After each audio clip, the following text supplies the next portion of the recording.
in the field work. Now I invite and request you to enlighten us on systematic and scientific investigation in empirical research. Professor Basu.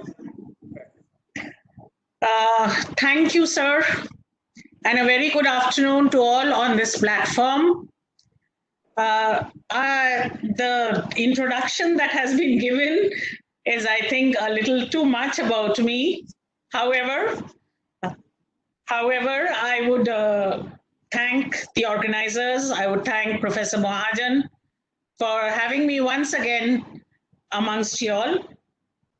This is a very good opportunity to discuss things and to get into contact with all students, professors, faculty members, and of course, they are all my colleagues. What I would like to share here is a PPT on the basis of which I will be talking to all of you.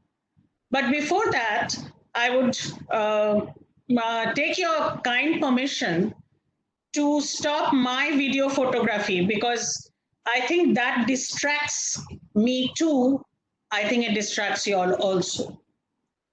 So what I'm doing first is sharing my PPT, and then I will discontinue my video here. I will stop my video.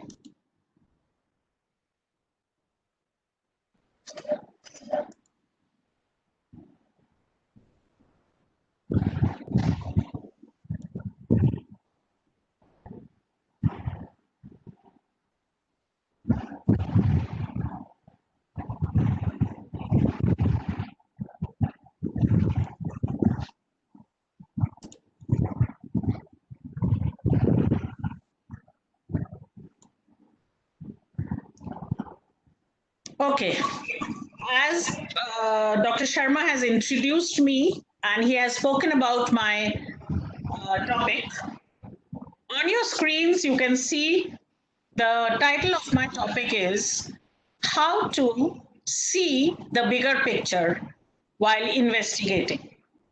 Now, we all are under the umbrella of what is called a positivist thought process. We do construct meanings, we do interpret things, but then while doing so, we do not realize that we are moving continuously in the positivist forum, or the paradigm for that matter. And because we do not realize that, I thought these issues, I have picked 3 issues, and these issues are very relevant in today's parlance of investigating. See, most of the theses that I get to evaluate are in the positivist mode. They do not go beyond the quantitative method. Now, what I believe is that quantitative method is definitely a very, very good method that gives us a very good picture. But then we as sociologists are investigating human beings. So the respondents, the sample, the population. I am going from the small to the larger. They are all human beings. And as we know, we human beings are rational. We rationalize what we are saying, what we are doing. And in the same way, we need to rationalize what we are picturizing in our investigation. And that is exactly why I have chosen this as my topic title.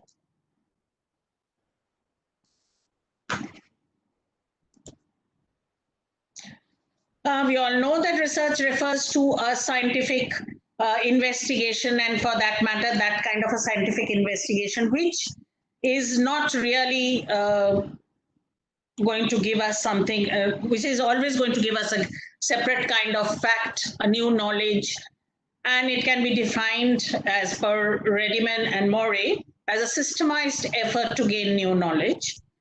And when we are doing it systematically, and most of us do this kind of thesis for our PhDs, for our projects in the wider society. And because we are doing it in the wider society, it refers to something that we are always calling empirical. What is empirical? Empirical is something that can be observed and documented. So the very line that I will not believe it unless I see it is the paradigm or the very premises from where we begin our research. I don't know, something is going wrong. Okay. The characteristics are, as we all know, we have studied sociology, so we know the characteristic. They focus on observable phenomena, and the conclusions or the outcomes that we get are based on the contemporary society, the contemporary issues, and they should be concretely verifiable on the basis of empirical evidence. See, when we are trying to generalize something, automatically we move to a place where we need to have it verified. We need to have something repeated. Unless we do get some repetitions, we are not able to generalize that. And of course, we do all this following a scientific method. So empirical refers to using evidence that is collected through observation or experience in the form of calibrated scientific instruments.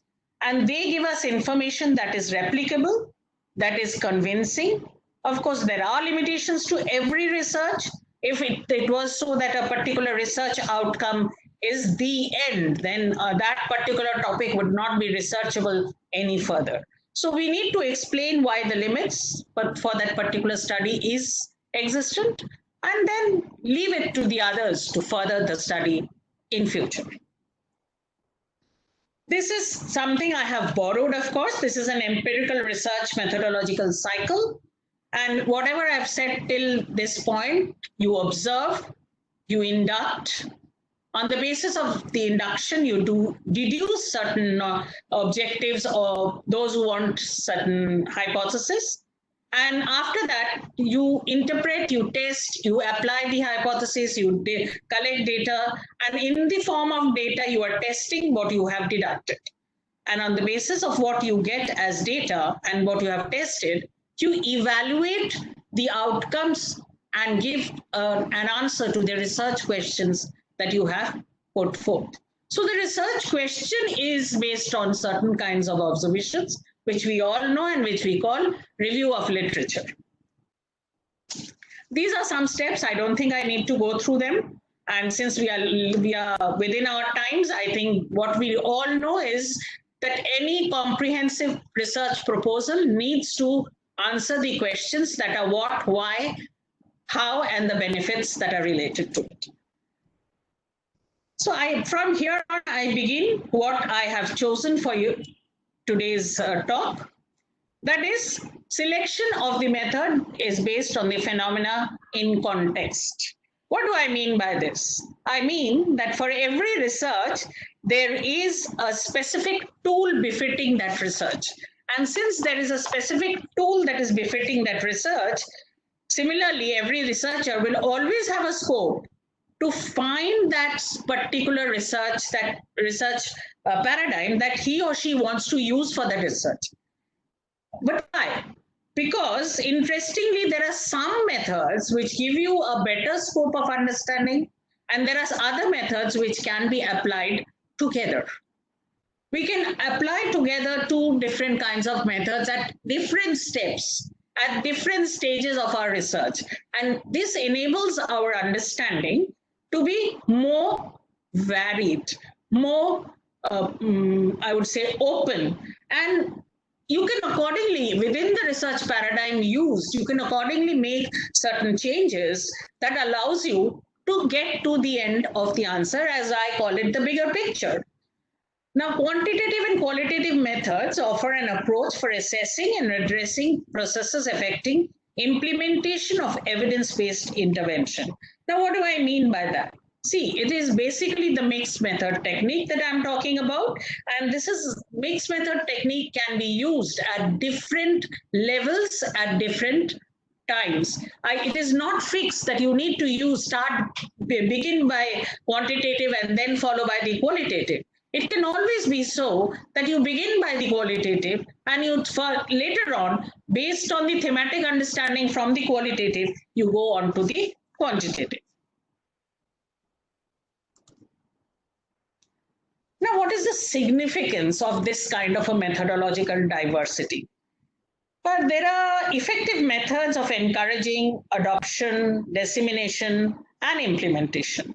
And the researchers should articulate the philosophical assumptions why they want to adopt or disseminate or implement this. And this provides the foundation, the paradigm. Now, when you're doing so, you need to look back as how and when you are doing this particular research. If we want to take into context, say, for example, the present context, we are all under lockdown, or even if we are not under a complete lockdown, we are under this pandemic, umbrella of this pandemic, where we are supposed to stay home, try and stay safe, and keep a safe distance. Now, at this point of time, if I want to do some kind of a research, and I'm a PhD student who has submitted a proposal, I would never be able to go down to the place where my respondents reside and take the interviews. These interviews that are going on these days are usually technology-based, technological platform-based, for example, Google Sheets, Google questionnaires that are coming. So shaping the development of the research project depends upon the foundation that you have, depends upon the context that is available to you.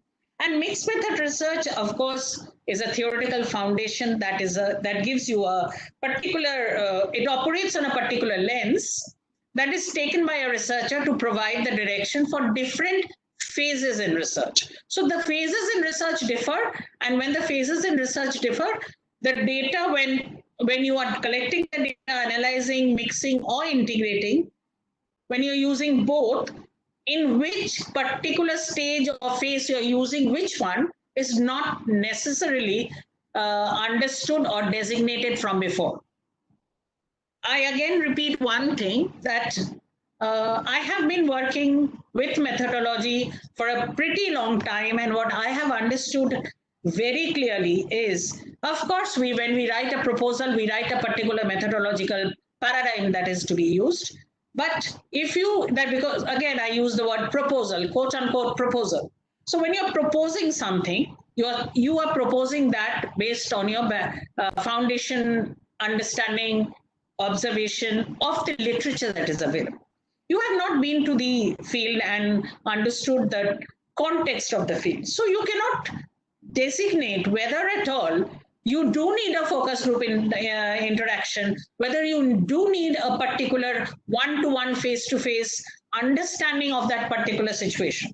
So that comes much later, and quantitative and qualitative approaches in which researchers combine the elements of qualitative research as well as quantitative research gives you certain different kinds of viewpoints, which from where you can draw analysis, you can infer, and a broad base of the breadth, depth, and understanding of the different kinds of outcomes that can corroborate your findings can be given or can be found.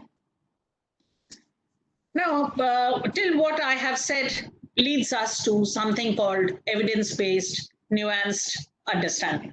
Now, what do I mean by that? Well, I mean that a nuanced understanding that gives us a holistic understanding is a rationale that no single research approach is sufficient by itself to capture the breadth and depth of a research problem. Why? Because one particular format does not give you the whole perception, the whole background understanding. I do not also say that if you attach two together, you may get everything, because one research is not meant to give the whole understanding of a particular problem. And if that was so, no other researches in that particular problem would have been undertaken. So what we are looking forward to is understanding the information which is both social and natural in nature and present a particularly holistic format. And this was something for which Patton coined the term paradigm of choices. What does he mean by saying paradigm of choices? Paradigm of choices emphasizes or say recognizes that different methods are appreciated for different questions. And the methodological orthodoxy that we have to use one particular method in favor of the methodological appropriateness for each method, each phase of method, we can use a combination or we use a single method, gets a primary emphasis, and it is left to the researcher to judge the methodological quality and the choice of the different methods appropriate for different times and different phases and different questions in the particular balance. So what were we doing by this? We are integrating the data. That is going to give us a panoramic view. And this this integration of data is absolutely purposeful. Why is it purposeful? Because the research landscape and the phenomena that we are wanting to view gets different kinds of viewpoints if we have different lenses. I'll give you a very close to me example. While working on the concept of illness behavior, going down to certain areas, certain districts in West Bengal, what I found as a first-hand experience I'm sharing with you is that you can explore diverse perspectives, uncover relationships that exist between the intricate layers of our multifaceted research orientation, research question, or the viewpoints that you have gathered from your interview schedule. A very down-to-earth example would be some women who were interviewed about their illness behavior. They gave me an answer that they were always thinking that there are certain kinds of sickness, quote unquote sickness, that they think that we will always have it as we are aging.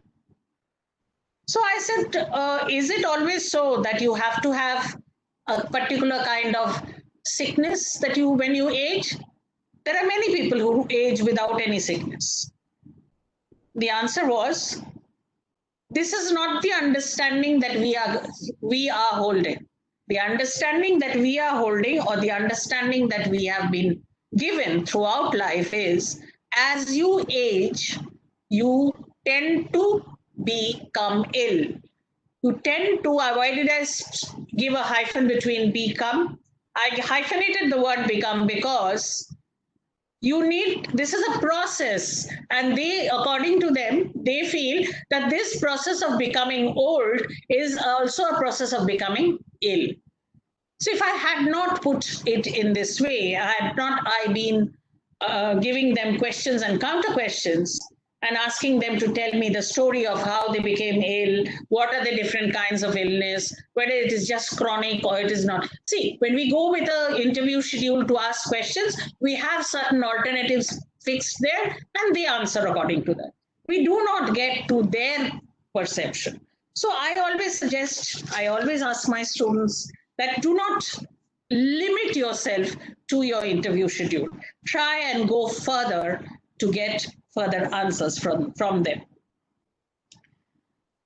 Now coming to mixed method, as I have been talking about it, mixed method research paradigm, as Creswell noted, has mainly three different paradigms within it: pragmatism, transformative emancipatory paradigm, and critical realism. Today I will not touch upon the last two, but I will talk about pragmatic approach, because that is exactly what we are usually approaching and utilizing, and that is what we should utilize. The pragmatic approach supports both the positivist and the interpretivist approach in the same research study as part of abduction reasoning. Now, why do I say they are adopting both? They are adopting both because when it is pragmatic, the researcher's question dictates the selection of the method and the paradigm to be used in the particular inquiry. Now, when the researcher is using a particular inquiry method, and that is may not be the positivist paradigm, it may not be, it may not be the quantitative paradigm, it may not be the qualitative paradigm, or it can be both. It is a practical way of applying the mixed method research. And see, when we are doing, like I was just introduced as being a person who does a lot of projects. Yes, I do a lot of projects and I love to do them because I think I reach out to my respondents, my population, and I come to know a lot about their livelihood in their parlance, in their context, in their situation. So the environment matters a lot for me, and that environment gives or is the practical way of applying the mixed method, understanding where that method is going to give you and what kind of pragmatic philosophy that method allows you to see. You know, the pragmatic philosophy is based on the assumption that no one approach can be adequate to understand a particular development of a knowledge which is based on reality. So because our knowledge is based on reality, again, I repeat, our perspectives are reality, our population is reality, and that is human beings. Therefore, it is based on the essence that both the lived experience, that is the qualitative understanding, and the reliability of the empirical counts, that is the numbers, are important for a better understanding of the phenomena. See, when doing a particular research, we always base our research on the counts. We tabulate the research on our counts. Well, again, let me tell you something. Qualitative research also does have post-coding, where we can also base it on counts. And when we can base that also on counts, the particular pragmatic supports that views that epistemological issues exist on the continuum, not a dichotomy of objectivity and subjectivity, which are two opposing poles, is absolutely true. But then why am I saying that? I'm saying that because when you get some counts on the basis of your quantitative outcomes, those counts need not be the absolute understanding of a particular area that you are focusing. The understanding that one gets from these counts is how many people are saying something at a particular percentage, or how many people are opposing that a particular percentage. Now, when people are opposing, why they are opposing, that we do not know. And when they are not opposing, why they are not opposing, how far they find that particular understanding very reasonable, that also is missing. So this, we need not get into the dichotomous situation of objectivity and subjectivity, but try and focus on something that Teddle and others, as well as Green, has. That is, pragmatism is the most suitable paradigm for justifying the use of mixed method research. Now, the key aspects of mixed method research is the integration issue. Now, the integration issue can be at the end. The integration issues can be in between. The integration issues can be in phases. So what and where and how you are integrating is an absolutely the researcher's freedom, and it can always be done after the data has been collected. Now, in order to add value and contribute to research, scholars use mixed method, but consider the question, what synergy can be gained by the additional work of using both quantitative and qualitative method together? This aspect urges the researchers to be careful in the planning, and this whole thought, and throughout this integration, one has to have a particular understanding of the sum of the individual's qualitative and quantitative parts. In this case, it can be said that why we are using the mixed method, which has a wide relevance It is a method which allows the methodological toolbox to expand, as well as it can stimulate researchers to better define and analyze innovative problems and research questions in empirical research. Now, when you are being able to do this, what do you get? You get a special case in the integration of divergent results. There could be certain outcomes that you have got from the quantitative data collections, the analysis, and you have interpreted that. But the answers you have got through the qualitative can at times become very, very non-corroborative for this aspect. So I suggest always that when you are trying to do a particular research, when you're doing it based on field work, as I began from the empirical understanding, empirical, of course, is dependent upon a particular field, a particular population. I am not talking about something that you're doing absolutely, which is text-based, historically, you're following the historical method or you're doing something of that kind. I'm talking about something that we do in the empirical world. We are investigating something in the empirical world. So to get the divergent results integrated, we need to follow a method which can help us together. And I think the method that we call mixed method today is very helpful. From here, I will move on to a little difference in the method and how this mixed method is very highly helped by another concept that can be called, or that is called methodologically, divergence encountered, and how these different kinds of divergence are reanalyzed, and we sometimes can resolve this reanalysis. And when we resolve this reanalysis, we find better answers. But then why? The social location of a person you're working with can give you ample number of divergent phenomena, ample number of divergent challenges.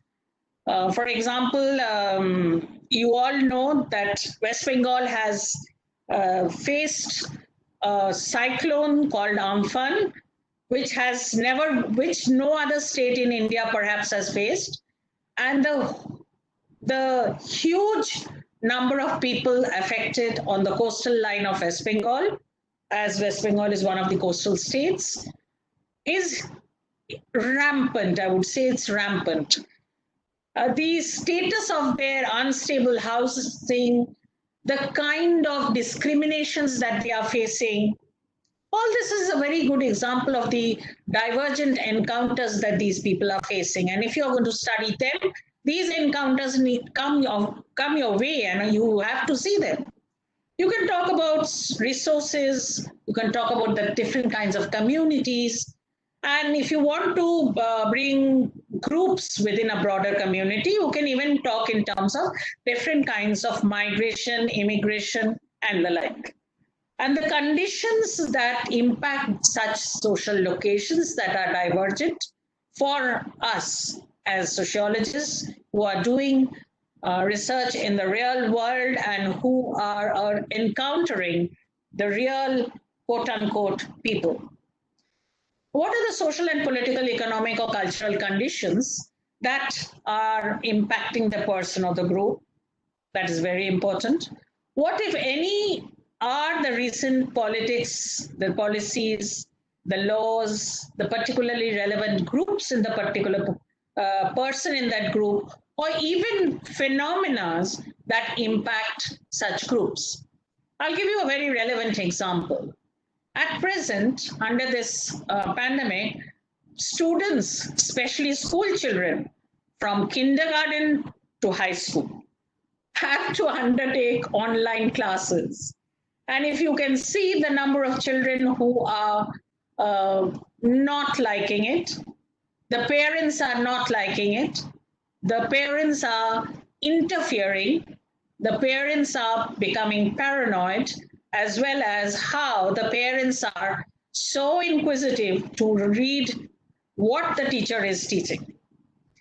As most of you are sociologists, I will share a very relevant example given to me by one of my students who's a sociology teacher in high school, in one of the well-known high schools in Kolkata.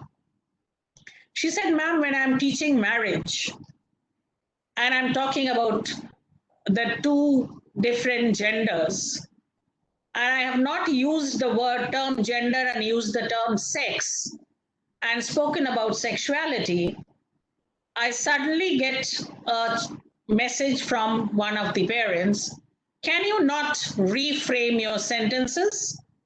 If you would, please reframe your sentences, as children as early as class 11 are too young to talk about all this. Now, when you are studying sociology and that is your subject, you need to know what are the terminologies that you're going to use.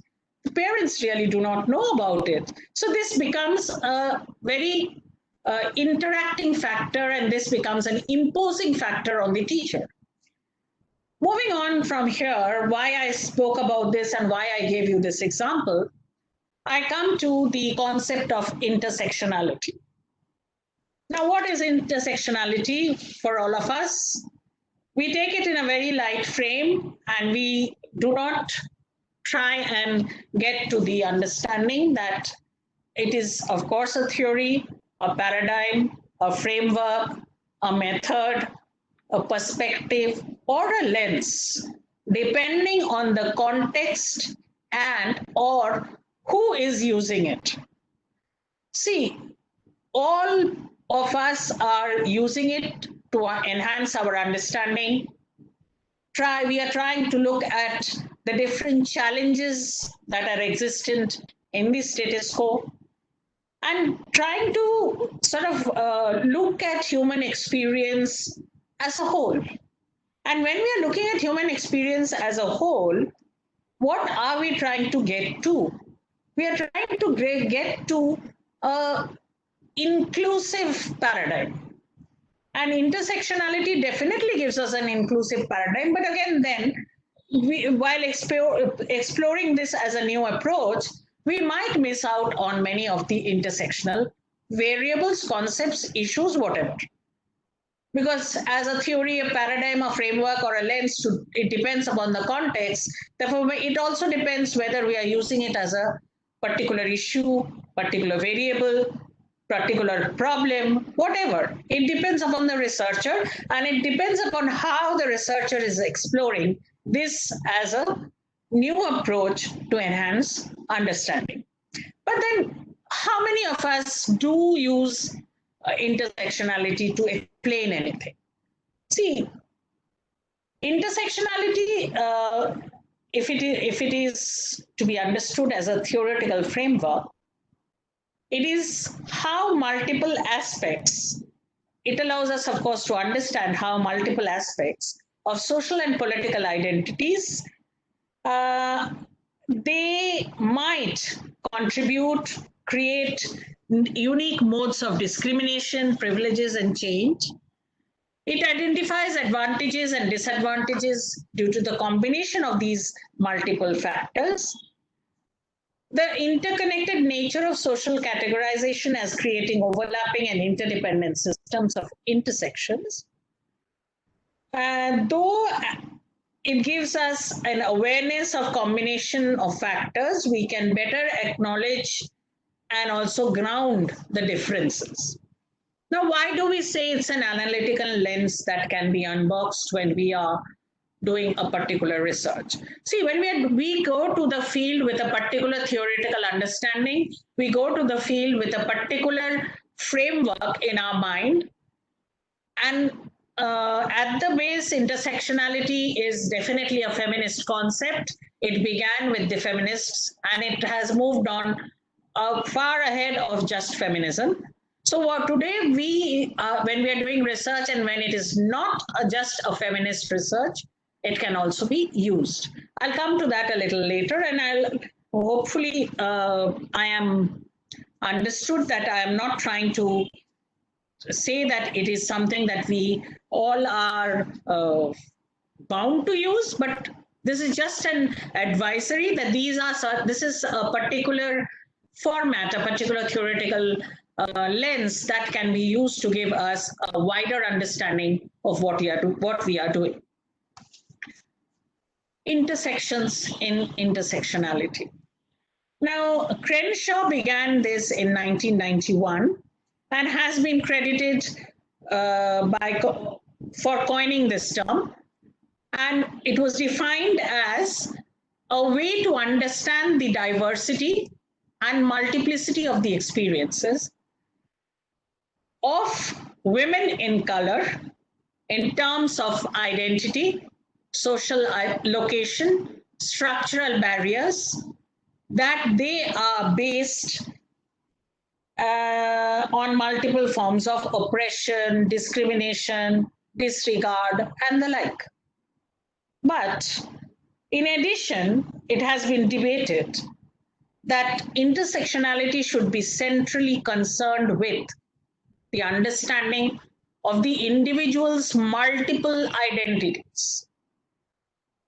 Now, what can be multiple identities? Again, I would base it on a feminist research or based on one studying a particular woman or women around you in schools, colleges, wherever. Women hold a number of identities together. Men also do. Sorry, I'm not saying men don't do. Men also do multitasking. Men also hold multiple identities, but this is just an example that I want to use here. A mother, a wife, quote unquote, a bahu, and of course, a friend, and if she's working, whatever is the identity of that particular job. Now, the interlocking systematic inequalities at the levels of the social structure. Maybe she is very powerful, or the interlocking system of her workplace has given her the opportunity to stand at a very, very projective, a very frontline space. But at home, again, when she comes back home, she is not the one who is in the front line of the family. So here are two different kinds of identities that can be projected. We have multiple soaps going on television that give us the understanding of this kind of outcome that I'm talking about. So the multiplicity of the social, historical, and cultural discourses in our society, they have the I would say they have the additional space that they are providing to any researcher to get into the intersectional debate, to get into the intersections of the different kinds of intersectional spaces that are existing. Now, as one of the most significant theoretical contributions of feminist studies, intersectionality has become what we can call the gold standard multidisciplinary approach for analyzing identity and oppression.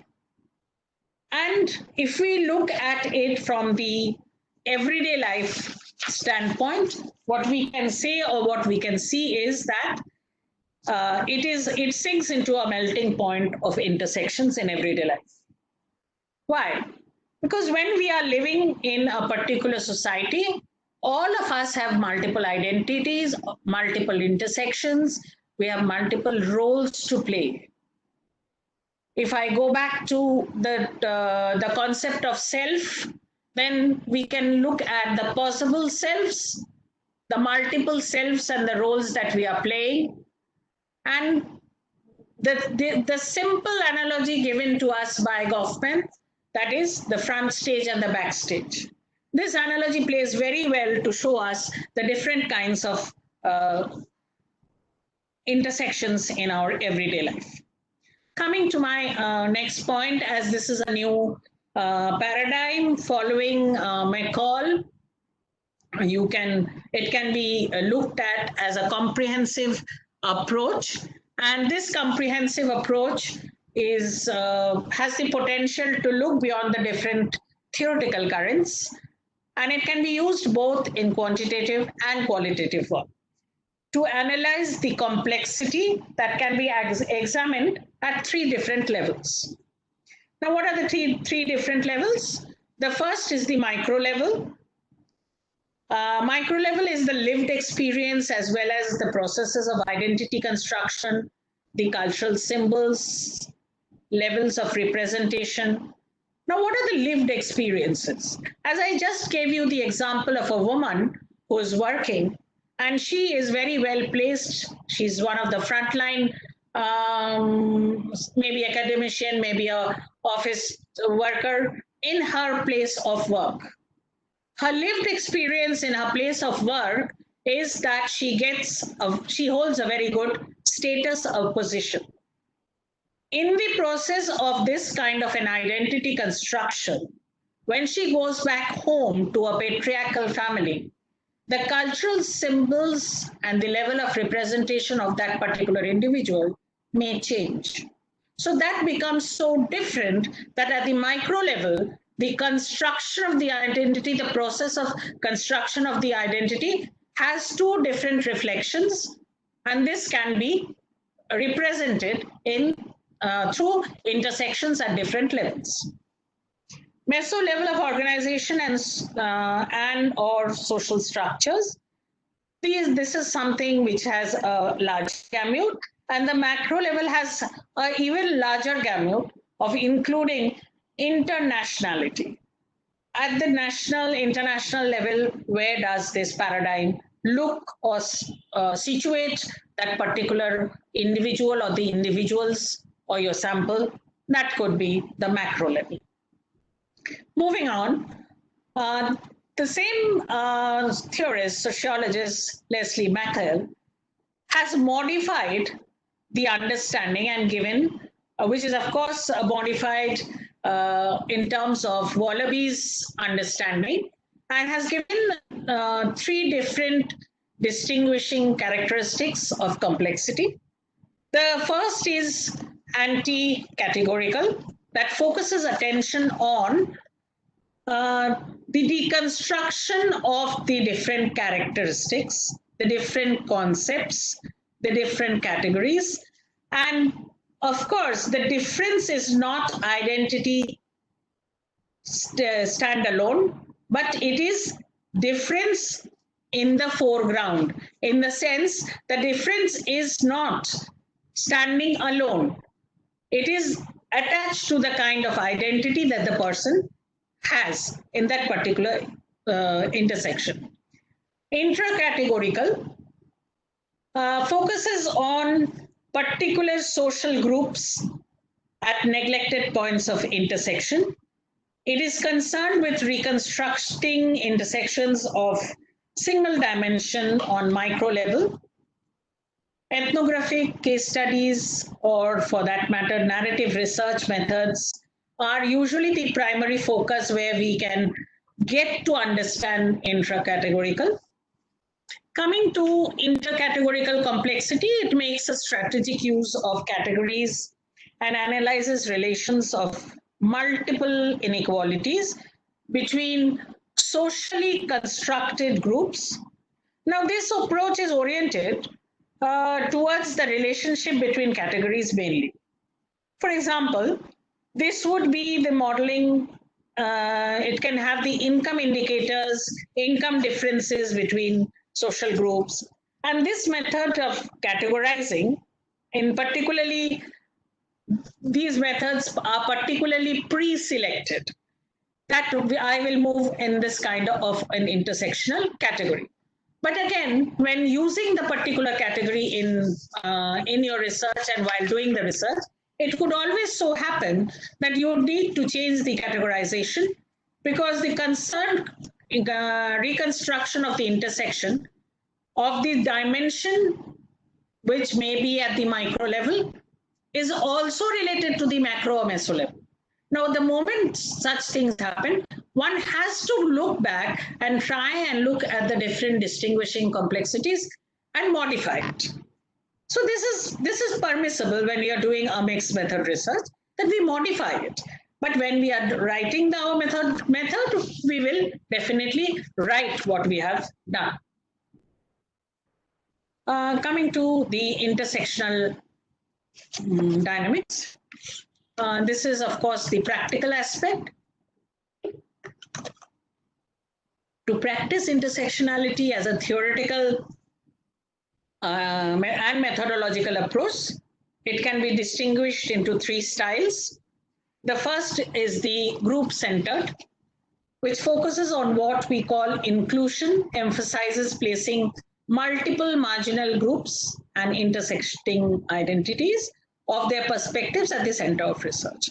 Now, McCall has defined this, if I move back to the slide that was there before, has called this intra-categorical, because it focuses especially on the differences of the experience of the subgroup.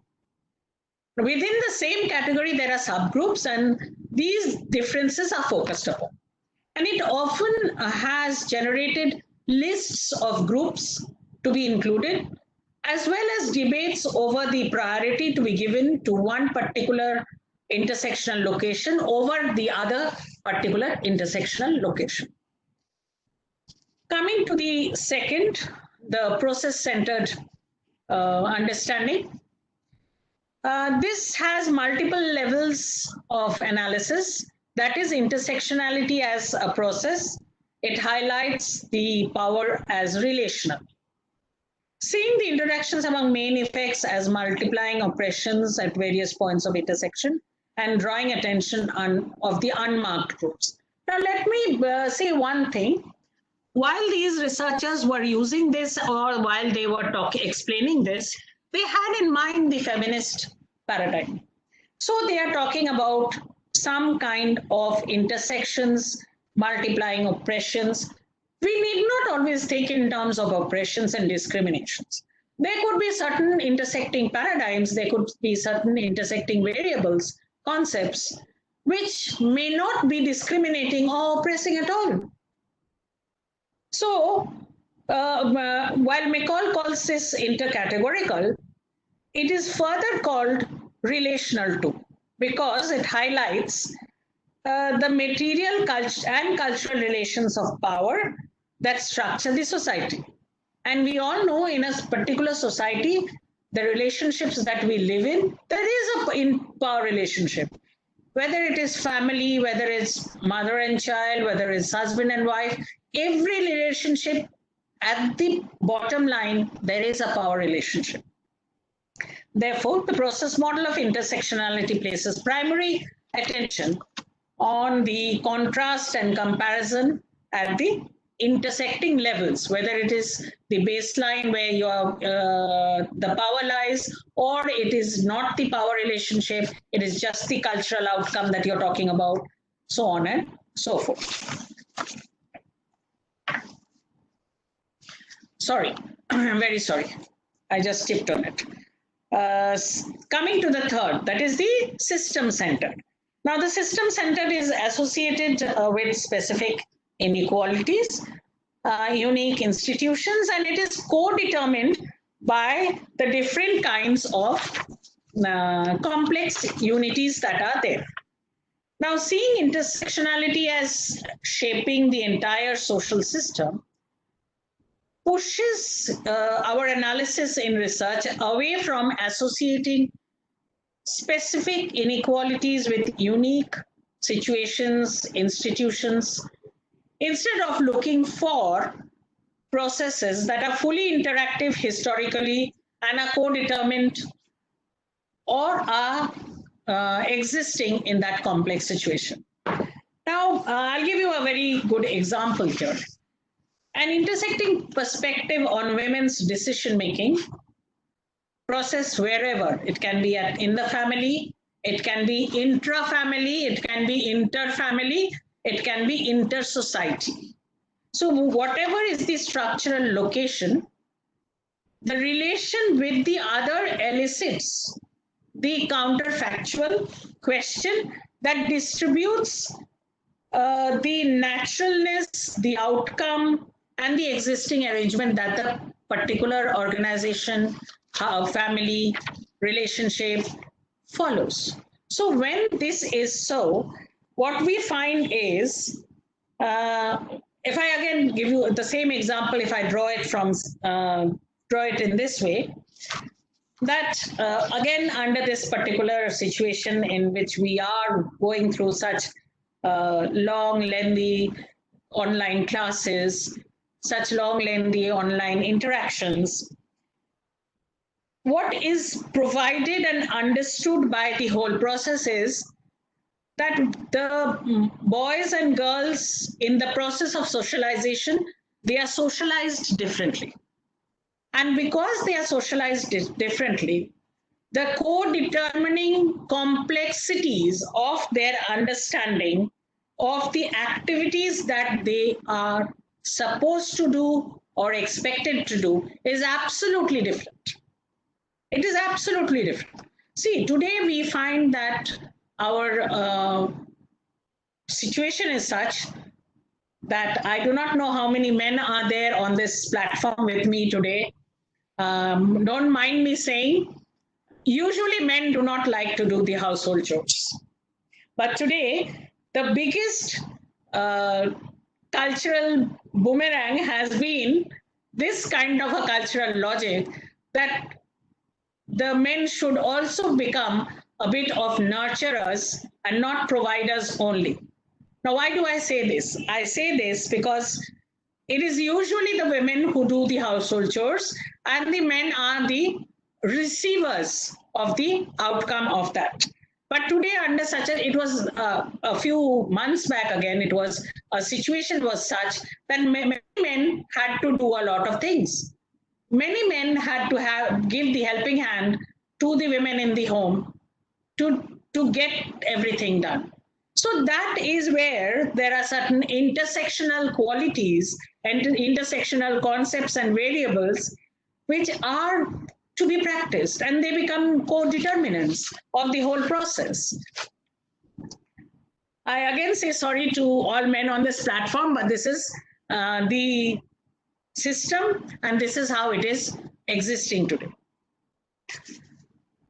Coming to the power of this being an analytical tool, I think it is very powerful, and because it is very powerful, you have to look at it from the very, very, very useful characteristics that it has. Patricia Collins calls it a mainstay concept and a critical sociological approach because it helps us to delve into certain critical standpoints and talk about that, which otherwise would have been overlooked. And of course, it is a buzzword today, which has not been realized to its full potential. As Davis has pointed out, that we need to look at it, we need to highlight the potential of this particular concept, intersectionality.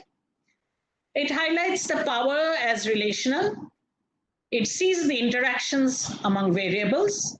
I think I have given enough examples, and I don't think I should really expand on my examples here. It shapes the entire social system, associates the whole process, and it also allows us to move to the specificities of the social system, the uniqueness of the social system. And why does it allow that? Because it considers a variety of social forces simultaneously. Now a question can arise that, of course, when we analyze class conflict, that also does so. Yes, it does. When we analyze gender or racial analysis, it does. But intersectionality allows our limits to open. The boundaries are open. It can be oppression, privilege, power. It can be anything, any other thing. It can be process of socialization. It can be optimization of power. It can be reduction of power. It can be how you are defining the different kinds of empowerments, so on and so forth.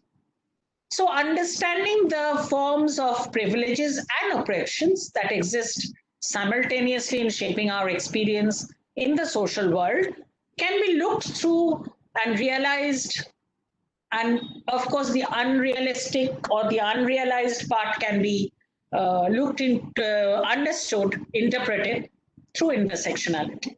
To see that what is perceived as disparate forces are actually mutually dependent and co-constitutive. Now, what do I mean by saying it is co-constitutive? It is co-constitutive because, see, as I will continue with the same example of this woman who goes to the office, and in the office she is having a very good, supreme status. Whereas when she comes back home to her patriarchal family, her status is not or it is not parallel to her husband, who's the man in the family. So there are disparate forces who are actually mutually dependent, but they co-constitute the intersectional aspects of your existence.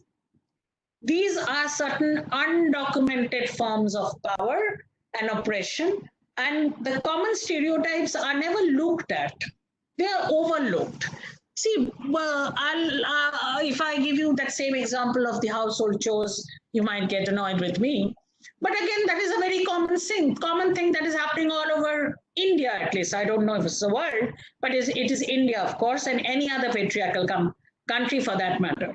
I'll share an experience of Myanmar, where we went to do, I have a project that is being done there. And we went to some households there, and what we found was the women were the members of the MSMEs that were sponsored by different funding agencies.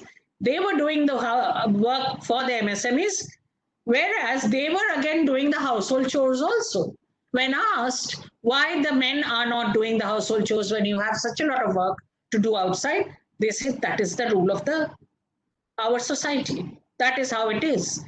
Now, on the other side, the particular micro or small organization that they were running was registered in the name of the man.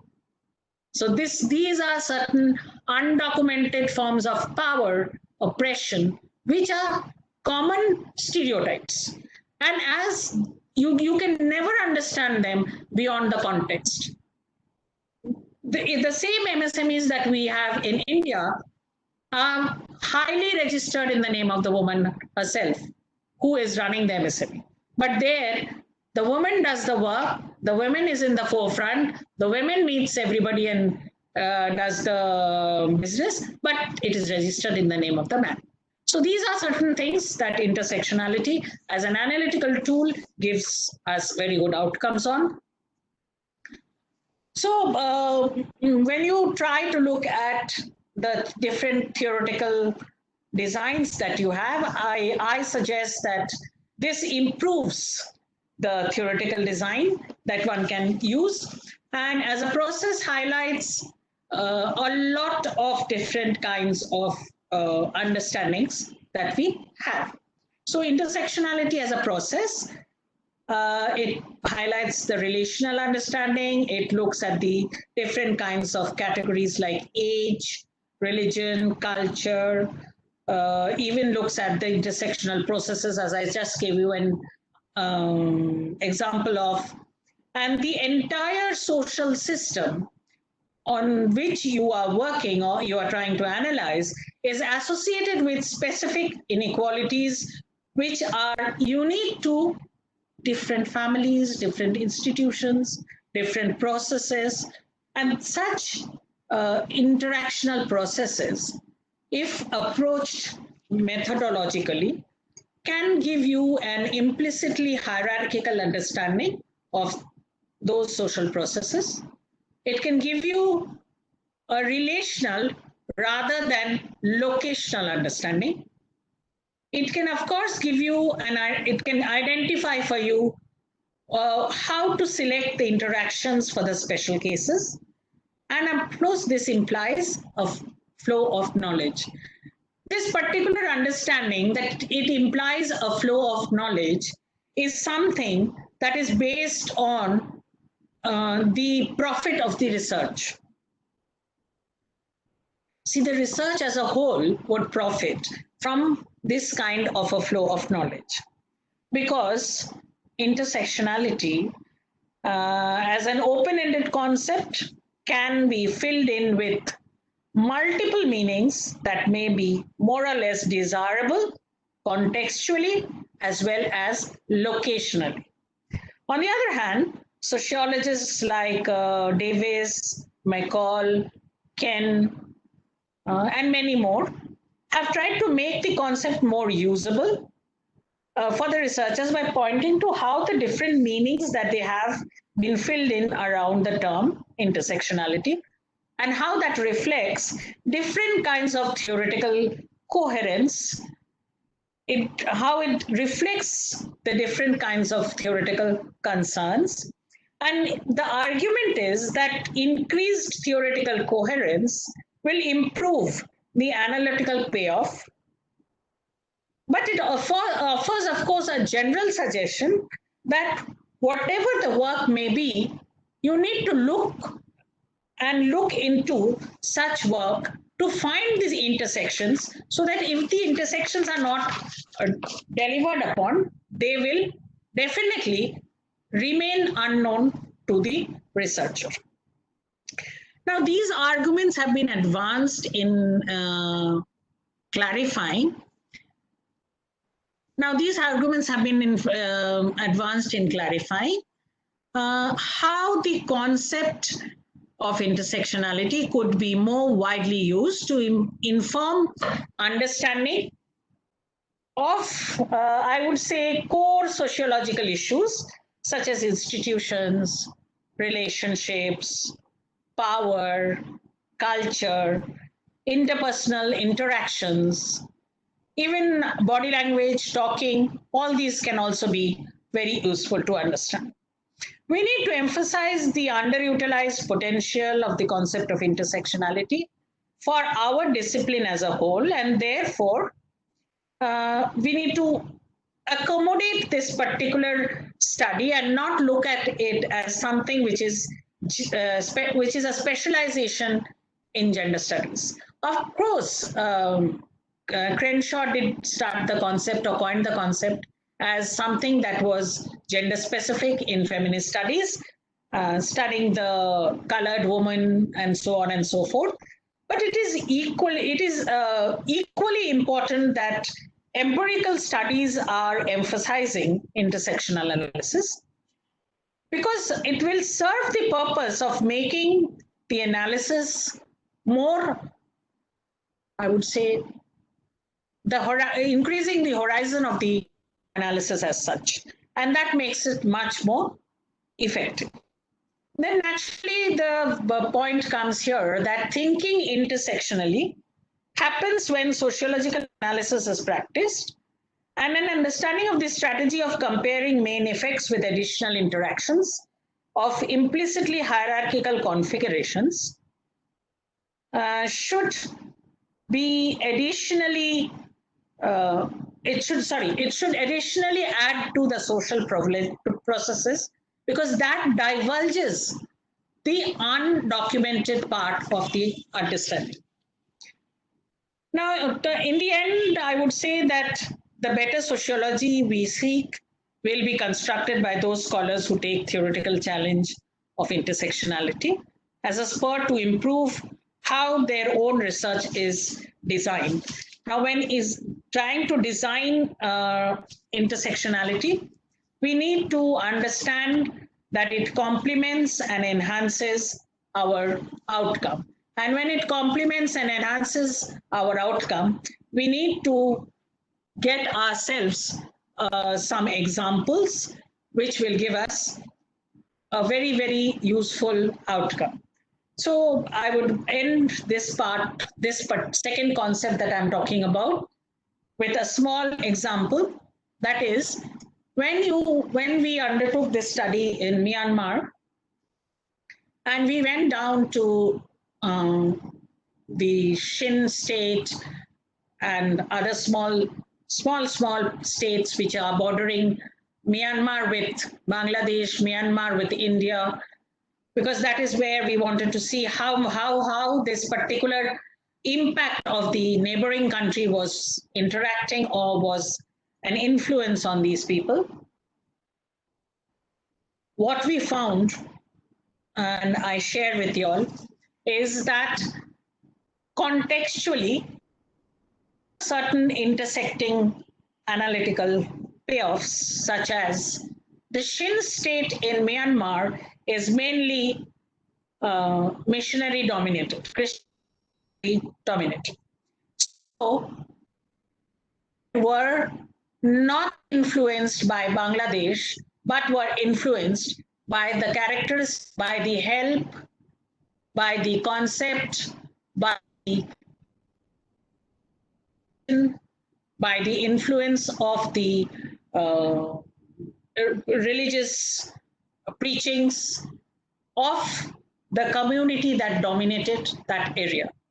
Now, there was so many different kinds of intersections that to understand the people doing work there and to understand their interaction with, say, any other state where, say, supposedly where the Rohingyas come from, was absolutely different. So when trying to understand and write about that, we need to pick up, we have not finished the project yet, we have picked up certain intersectional standpoints, and we are trying to utilize those to understand why and how the people interact, or the people do certain things or speak about certain things in a particular way. So moving on from here, I will move on to my third concept that I have picked for this talk today. And that is something that we usually do not at all talk about. I think many of you who have been doing research work for a very long time have at times, of course, utilized intersectional perspective, even if it is not mentioned in the way I have been speaking about it, but you have used it to show some differences, some outcomes, and the like. But have we, as researchers, ever tried to locate ourselves in the research? I don't think so. I know nobody can answer me on this platform at present, because I'm supposed to speak and everyone else is muted. I don't think so. We don't look at ourselves. On the right-hand lower corner of your screen, there is a small picture of a survey which says that you tick, and the respondents tick. We bring back the ticked paper, or we get back the ticked paper, and we understand, interpret, analyze from there. We do not see our own picture in the mirror. I'm not talking about looking glass self here, but trying to figure out how we can locate ourselves in a particular research. So I begin my last concept of my lecture today with something Alvin Goldner had said in The Coming Crisis of Western Sociology, where he said, we sociologists must, at the very least, acquire the ingrained habit of viewing our own beliefs as we now view those held by others. This takes us to the understanding that reflexivity, the concept of this part of my lecture, is the process of reflecting upon the bidirectional relationship between researcher and the research. Now, this bidirectional research between the researcher and the research involves an emotive subject. Now, what is this emotive subject? Now, if you go to someone, suppose you're doing work on aging, or for that matter, you're trying to locate people's understanding about their aged parents, about aging, and the like. And you go to someone and ask someone some questions from your interview schedule. And the researcher has scheduled the question in the this part of the schedule from where you are questioning. according to the understanding and the feelings the researcher has for that particular concept. So how they feel of the same situation is what you want to perceptually understand from the respondent. However, their relationship with their parents may not be completely unique, but it will definitely and may be different from your relationship with your parents. So when the answer comes to us, and when we are trying to interpret the same, there is an influence that works, and that is what is reflexivity. We need to get into the shoes of the answer. Sorry, we do get into the shoes of the respondents and the answer the respondent gives, and we try to eliminate as far as possible the subjective understanding that we hold.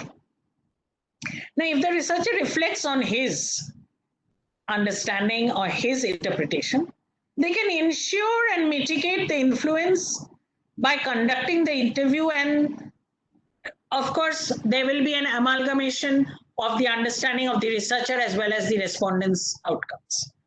But we usually do not do that. What do? We try and interpret what the researcher has understood or has got from this particular interview, and we interpret that in terms of whatever theoretical background we can reflect upon. But this is not bidirectional. So how do we try and make it bidirectional? I begin by contextualizing reflexivity.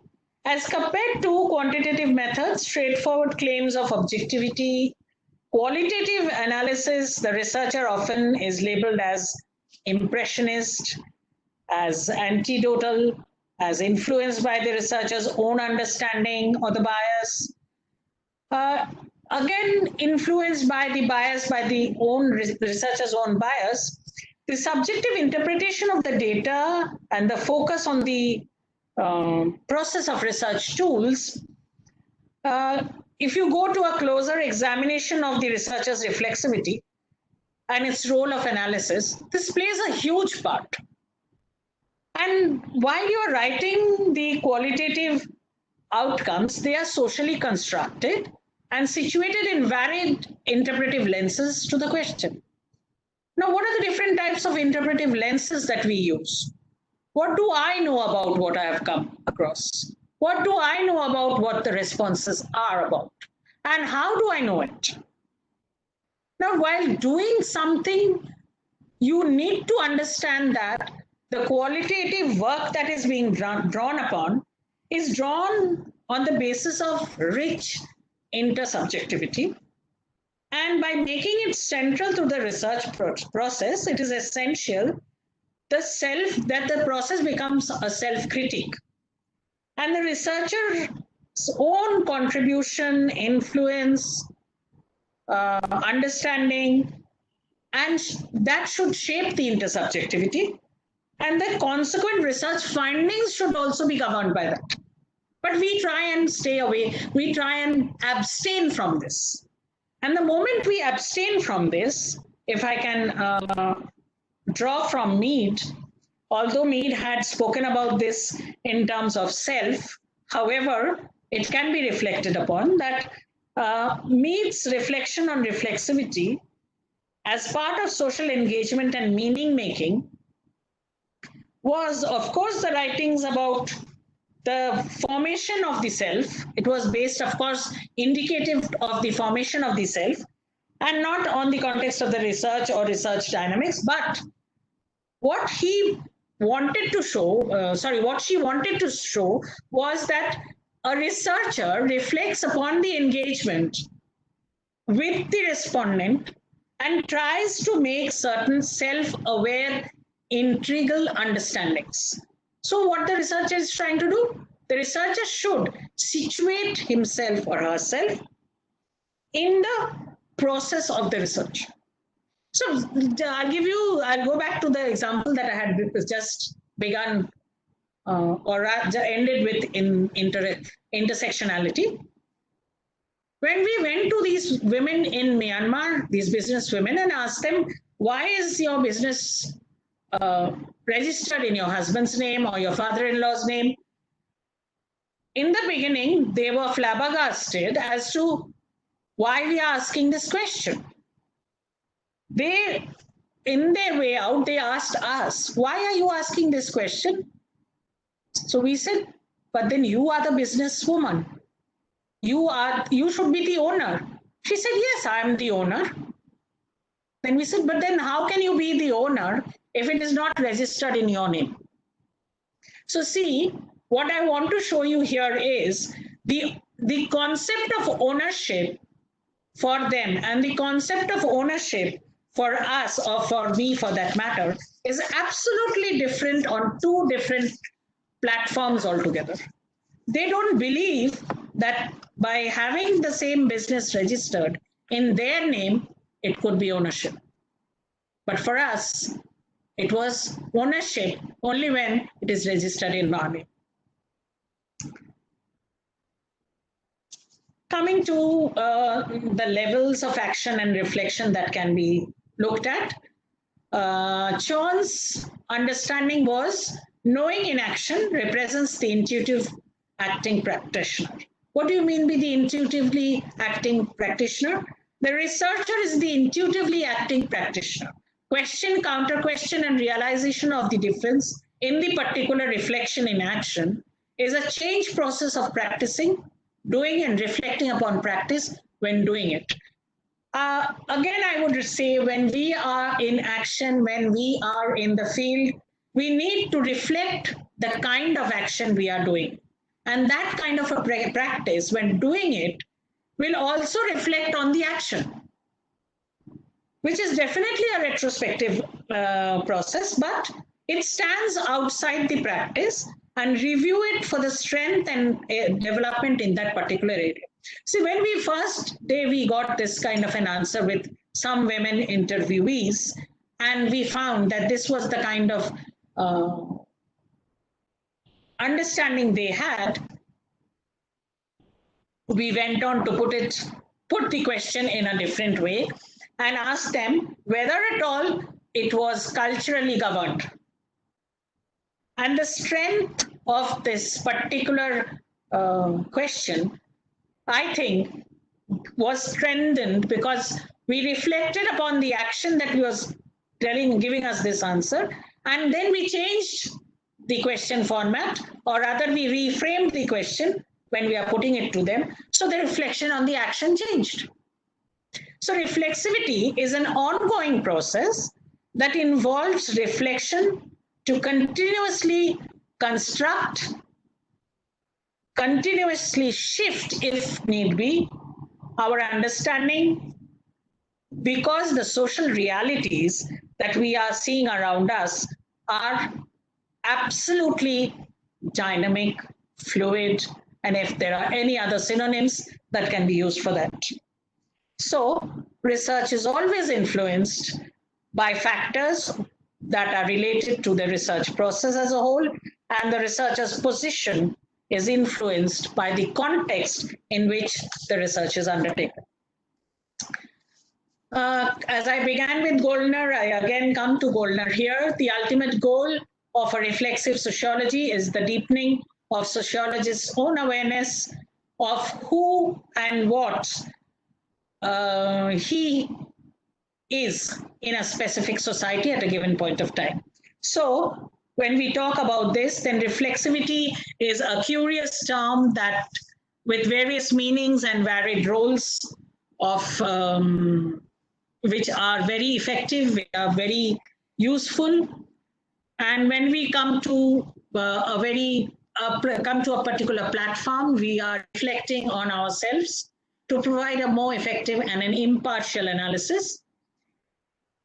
However, it is used as a term that is in general discussion, but then it involves reflection to continuously construct our understanding and social realities It requires us to be aware to the constructions of the meanings throughout the research process, and it urges us to examine and continuously acknowledge the assumption and preconceptions that shape the outcomes.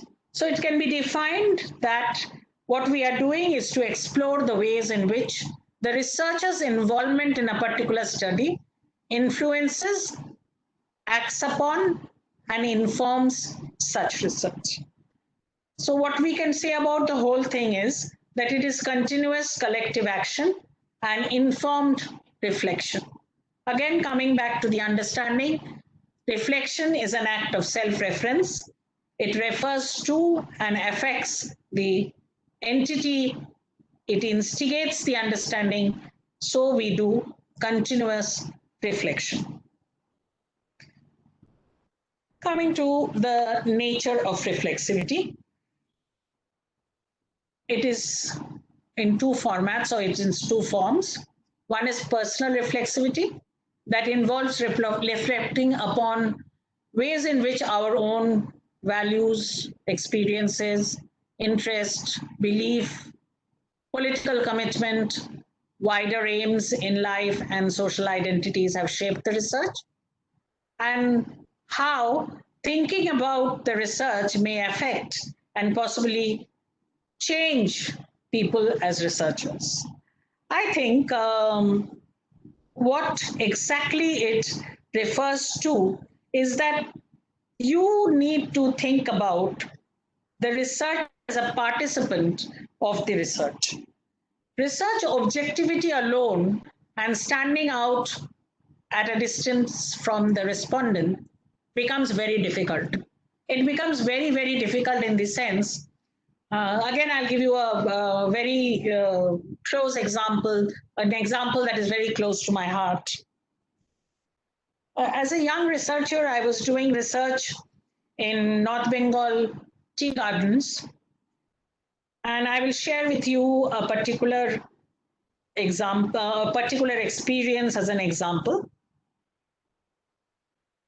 The tea garden labor lines are of two different kinds. One is which has what they call pakka houses, which do not have thatched roofs, and the other is kacha houses, which has thatched roofs.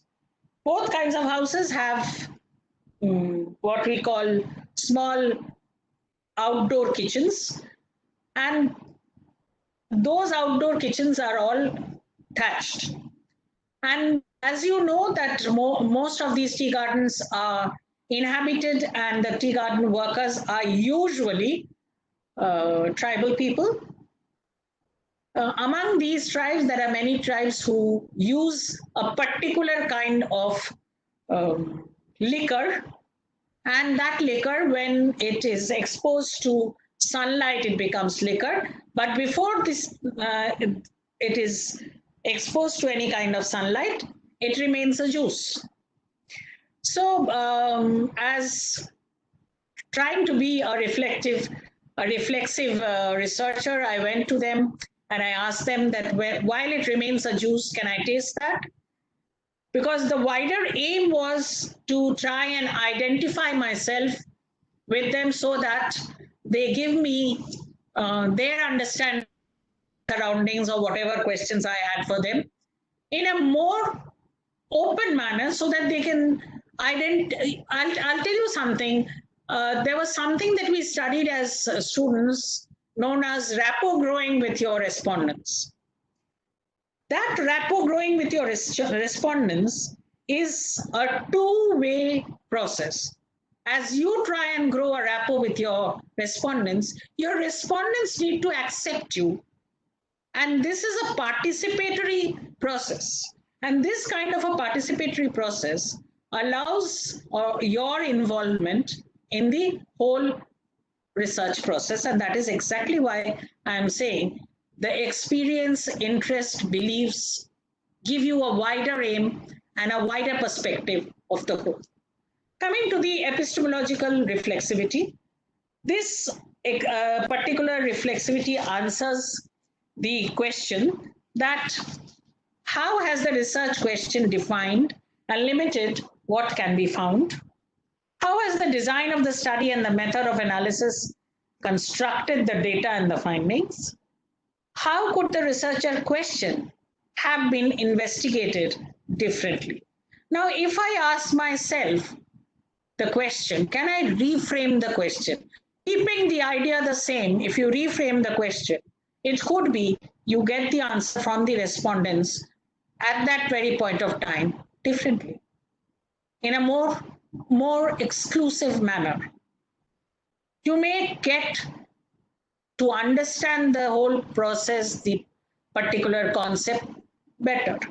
So the epistemological reflexivity is equally important because it is an ongoing process. And this particular, both these kinds of reflexivity, whether it is personal or epistemological, allows the researcher to get into the reality of the process of investigation.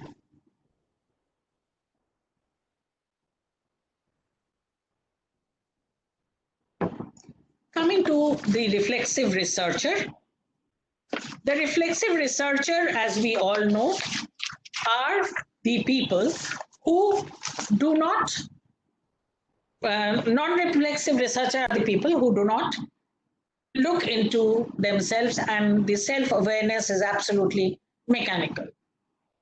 Here I would cite an example of how non-reflexive can be very, very harmful. I think many of us who are here on this platform, we do get emails from different researchers, and we get Google forms to fill up. These Google forms are filled up and sent to them. We submit and it is gone.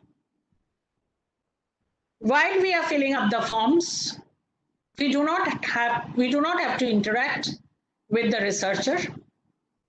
Only thing that the researcher can, if she wants or he wants, come back to us with our forms, if need be, through our emails that we have to submit along with the forms.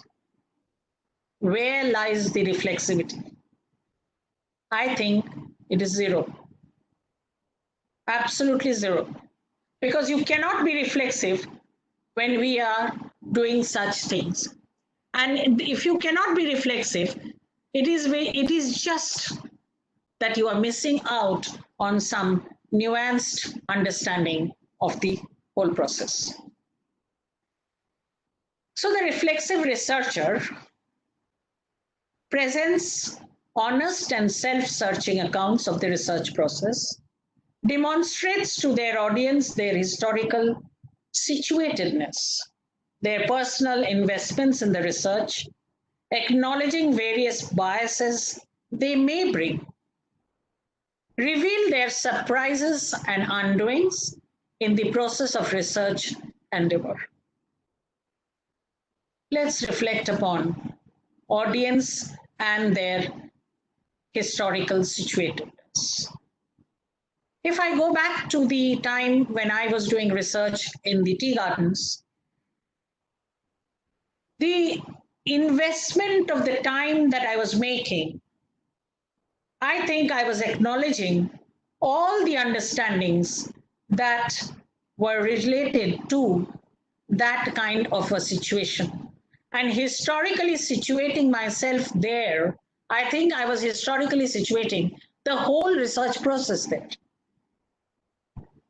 See, most of these tea garden workers of this generation are 5 to 8 generation after their 5 to 8 generation back had been indentured from either Chota Nagpur or other tribal belts, which were at that point of time suffering from no work, lack of livelihood, and the like.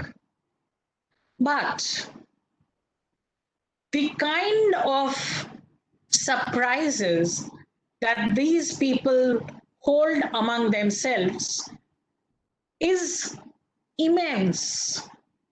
I'll give you another example to this. I met a particular tribe, the Santals, who are from some parts of West Bengal, who 8 to 10 generations back had, I won't say migrated, I will say indentured, because that is the process that took place at that point of time. They did not migrate on their own. This is another understanding that is historically situated, and that gives you an understanding to the background of these people. Now, these people, they have a very different kind of marriage system. Their marriages, they said, take place during the day, first thing, and there are some particular cuisines that are a must for the marriages. Moreover, the groom pays money to the bride's father to get married to the bride. In today's parlance, it is pretty surprising, though I do know this still exists in many communities. So I think this was one historical background which I acknowledge, and I think my personal investment of sitting with them, eating with them, and spending lots of time with them allowed me to align myself with them, and that gave me the different kinds of perspectives that I still hold today. A researcher as a bricolayer is a process shaped by individual history of the researcher, the individual characteristics of all the people in the research setting, and the use of the tools that he or she is methodologically trying to use to provide solution to the problem. Most of us use tools that are common. For example, we use the positivist tool of having an interview schedule, or if it is a questionnaire with a reliability and validity check, it could be that also. But then I think it is set for us, and we do use similar tools.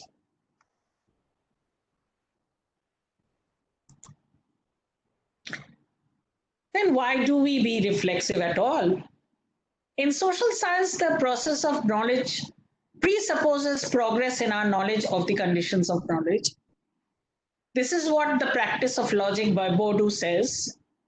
And reflexivity means interpreting one's own interpretations, looking at one's own perspective from other perspectives, and turning a self-critical eye onto one's own authority as an interpreter and author. But how?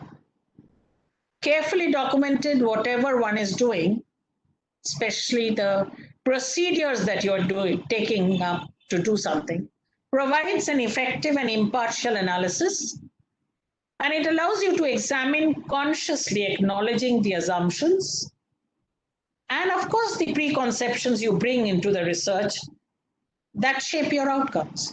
I said in the beginning that as a reflexive researcher, or as a researcher as a whole, even if you're not reflexive, you carry with you the understanding that you want to make a progress of knowledge, and this progress is presupposed on certain conditions of knowledge you already have.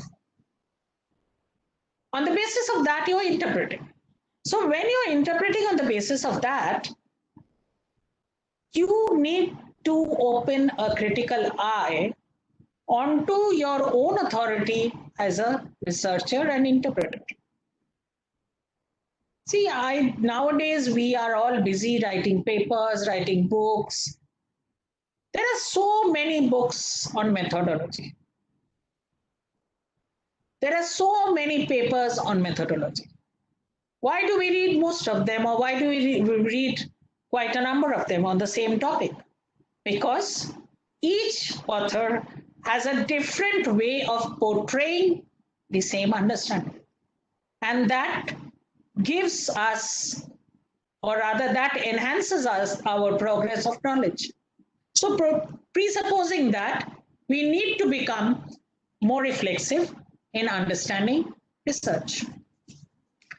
Coming to the benefits of reflexivity, it encourages methodological openness, thinking about how data is collected and analyzed, and the influences. It encourages theoretical openness, reflecting upon the theories that have been applied and why and how they have been guided. They have been guiding the research. Upon it helps to maintain an awareness of the social setting of the research and to highlight the influences on the data collected. As I began with mixed method, and I did it very purposefully. The purpose was that I wanted to make it clear that just the quantitative methodology does not give us the full picture, as I said, and it leaves us with certain biases. And these biases are those that do not allow us to open our eyes to reflect upon what was the role that I have played, or what was the kind of question that I have asked that could have been asked in a different way, or the role could have been played in a different way. It definitely has, the outcome definitely has three things influencing it. First, the social setting in which the data has been collected. It highlights the influences of the person concerned, the person's understanding, the person's socialization. I'm talking about the respondent. And on the part of the researcher, it is the researcher's theoretical understanding that is reflected. Because we are understanding the whole thing in terms of what we already know, we do not try to reflect upon what we are coming to know at that point of time. If we reflect upon what we are coming to know on that point of time, we may reframe the questions we are asking, we may restructure, or even we may even add a question. But at times we miss out on such things. And because we miss out on such things, reflexivity is moving or taking a back seat. I'm trying to finish it as fast as possible because I think we are not running out of time, but I would like to take some questions if they are there. So from subjectivity to intricate implications in the world, how reflexivity implies that a researcher understands that part of the social world that the researcher is investigating. See, when we are reflexive, we always try and locate what the respondent is saying and why. If that particular why and how question gets answered, even if it is not present in our investigating schedule or questionnaire for that matter, and it does come to us at that particular point when we are doing this survey, or we are interacting with our respondent, or we are trying to gather certain understandings from the different kinds of qualitative data gathering tools. For example, one is interactive face-to-face in-depth interview. It could be a focus group discussion. It could be anything. For example, a focus group discussion. A focus group is given a particular topic, a particular issue to talk about. And if you find that there are 4 people or 6 people in the group, all may not have the same understanding, all may not have the same outlook towards that particular issue. And that makes it more interesting. If they all have the same understanding, then me as a researcher, I don't need to be reflexive. But if they do give us independent, different kinds of understanding, my reflexivity works to interpret and analyze it.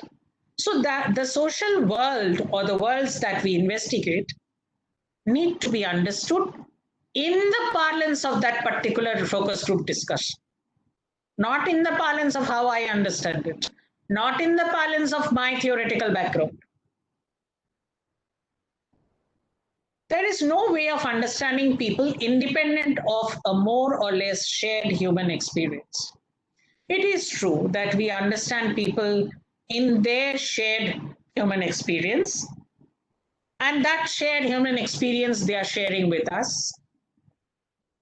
As I gave you the example when I was talking about intersectionality, that when a woman who is working in an office holds a very good position in that office, whereas when she comes back to her patriarchal family, she does not hold that same position. So what do we find? There is a clash of the roles played.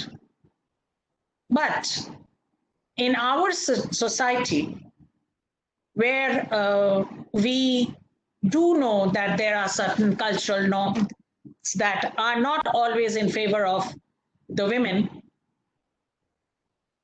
it is accepted and a very much shared human experience that the researcher knows about it. The researcher shares the same experience with that particular woman. But the example that I gave you in terms of Myanmar, the experience of the researcher, here it was myself, was not the same as my respondents there.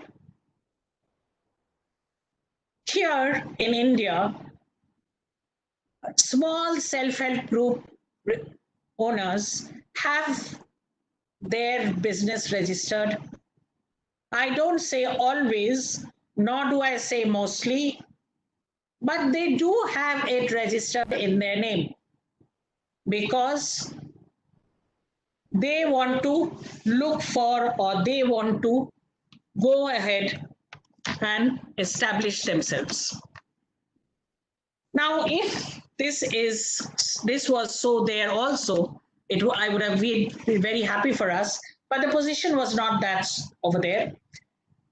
It was always and throughout registered, starting from, say, from among the Rohingyas. We went down to Mandalay, which is one of the biggest MSME centers for Myanmar. Everyone had it registered, either in the name of their husband, their father-in-law, and if none of them were there, if they had a son, it was son. And we went to the extent of finding out that even if they did not have a son, they had a daughter, and she was married.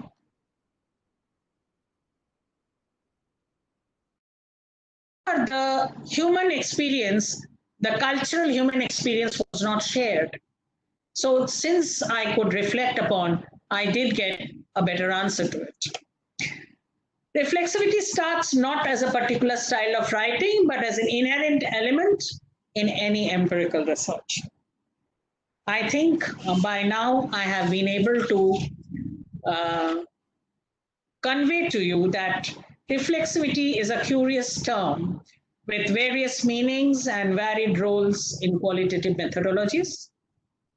It is often narrowly viewed as the analytical attention seeker of the researcher's role in the qualitative research, such as that which was first posited by Goldner. And we should realize and creatively exploit our intricate implications. In the world, reality is no less real for all our being, part of it. However, the use of the term in general research discussions can assume that the researcher should engage in continuous self-critique, self-appraisal, and explain how his or has or has not influenced the stages of the research process. Therefore, the researcher should and instead push themselves towards self-revelation. See, if I want to look good as a researcher and I want to put on a mask, as we all have to put on a mask, which has become the new normal for all of us, I think we are not being part of. So reflectivity then closes the door on the belief that researchers' objectivity and research participant distance is paramount. The moment we are not reflexive, this paramount distance is going to increase, not decrease. And the need is to address, of course, the ethical, political, and the epistemological concerns of the research.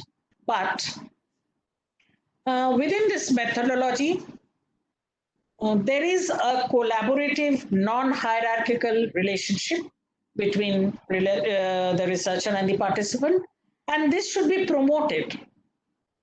And the participants play an active role in the construction and validation of the knowledge. And because they play an active part in the validation of the knowledge and the construction of the outcomes of the knowledge that we are gathering, it has a very, very intricate implication for the outcome of any research.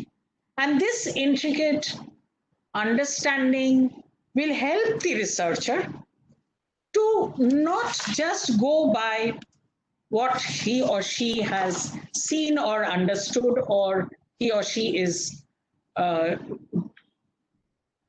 by the respondent, but to go by everything that he or she has observed. Our observations make a lot of difference, and that takes us through this whole process of reflexivity.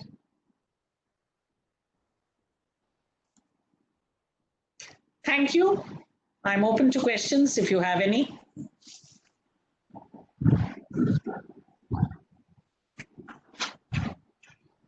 Thank you very much, ma'am. Thank you very much for such an interesting lecture. Again, probably you were speaking from the last 1 hour 50 minutes, and the time passes so fast when you speak, and it is always fascinating to listen to you. I can take up, because we can have around 5 to 6 minutes for question and answers, and I can take up 2-3 questions, ma'am.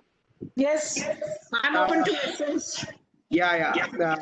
Ma'am, you talk about weakness of quantitative method. Can we generalize the results of any research topic if we use mixed method approach to it?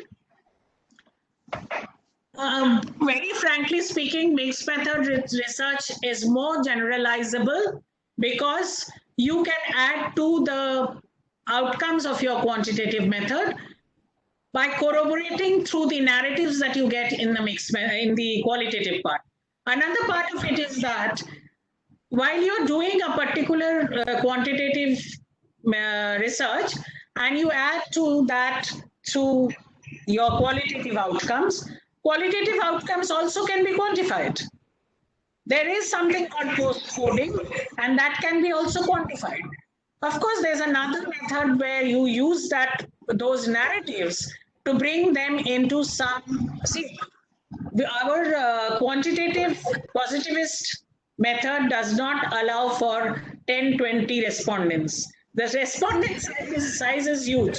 So when you're going in for qualitative along with the quantitative, your respondent size has to be such that it is representative enough. And of course, you can corroborate and generalize by adding that. Thank you very much, ma'am. Thank you. Can reflexivity and objectivity go together? Why not? My question to the person is, why not? You can be more objective by being reflexive enough. Because there, as I gave you an example, we in India think that culturally, why can't a particular business be registered in the name of the woman? But there in Myanmar, they do not have that understanding at all. So if we were not reflexive enough, we would be lost in the understanding, and the understanding would not be clear, because that is the cultural norm. So you need to get to the down to the cultural norm also to understand them. Thank you, ma'am. A question from Shaukat Azim. Hello, ma'am. Very, very rarely modern researchers are using reflective methods in their studies, including me. We are more subjective and selfish in the entire process of research. What do you say, ma'am? When you know you are being selfish, why are you being selfish? Be more inquisitive and try to reflect in that way. Reflexivity does not help you to become selfish. Reflexivity helps you to become inquisitive, a little more curious, to start and reflect upon and find out what are the peripheral reasons for that outcome. Yeah, thank you, ma'am. I'll take one question more. Shilpi Negi. Ma'am, can you give examples which differentiate among anti-categorical, intra-categorical and intercategorical? Oh, then Professor Mahajan has to give me another session. That's a huge answer. Of course I can give you, but then I need a huge session for that again. Okay, ma'am. Then last question for the session. How intersectionality of an individual plays role in maintaining relationship in the society? Pardon, I couldn't get you. Yeah, how intersectionality of an individual plays a role in maintaining relationship in the society? See, our relationships are multifaceted. And as I gave you while I was talking, I gave you the example of the different possible selves. And I also drew from Goffman the backstage and the front stage. See, what we think and what we do in different categories. While in the backstage we are different, while in the front stage we are different, while with someone else we are different. See, I am a mother, I am a professor, I am a mentor to many of my students. Here I am one of your invited speakers. So this multifaceted individuality that I am playing, of course, I am a woman. So that one category does not change that I am a woman, but the different categories of my role playing changes, and that is intersectional. Those are intersecting points that may intersect with many other categories, many other concepts, many other situations. So intersectionality does not define, it's an open-ended concept that allows you to pour in a lot of things. And as I said, everyday life is a melting pot of intersections. Thank you very much, ma'am. Now I request Dr. R.K. Sharma sir to please deliver the vote of thanks. R.K. sir. Thank you very much, Sanjeev. Thank you, ma'am. I think that participants, this video will be available in this lecture on YouTube. And I think participants should listen to this video again and again, because so many information and it was so rich in the contents that then only it will be possible for participants to understand the things and to go in the field with all the clarity in mind, that to get the big picture, how should they act in the field. They should interact with the respondents after making a good repo. They should understand the environment, and they should try to get the questions which are not in the questionnaire, but just to know the reality. Thank you very much, ma'am. And I think that this is a very good session for the big picture in our empirical research. Thank you, ma'am. Thank you very much for having me here. Again, I want to thank you from the deep core of my heart, ma'am. Thank you very much for accepting our invitation, and it was so interesting and enlightening for the participants. I'm really thankful to you, ma'am. Thank you, Professor Mahajan, for having me on, and thank you again. Let's see, we hope we meet again in the future. Sure, ma'am. Sure, ma'am. Thank you very much. Thank you, ma'am. Okay, thank you. Take care, ma'am. Take care. Thank you. Bye-bye. Bye.